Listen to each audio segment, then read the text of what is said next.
Қайырлы күн баршаңызға. Бүгін кефир қосылған панкейкі жасап көрсететін боламын. Өте дәмді, ерекше, іші толықтай піседі. Міндетті түрде жасап көріңіздер. Менің арнама тіркеліп, лайк басуды ұмытпаңыздар.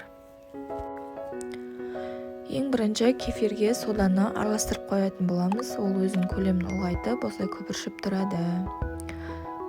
Сосын 2 жұмыртқа жақсылап араластырамыз.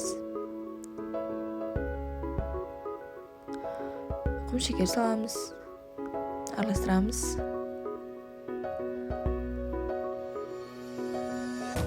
Кефирімізді саламыз, араластырамыз. Сұйық май, онда еліктен өткізесіздер. Үстінен разрыхиді саластырып жақсылап араластырамыз. Қызып тұрған табамызды майлаймыз.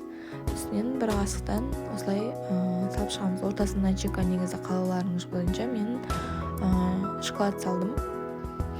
Осылай көтеріліп піседі. Ортасына джем салсаңыздар болады, нутелла салсаңыздар болады. Өздеріңіздің қалауларыңыз бойынша точно болып пісетін болады.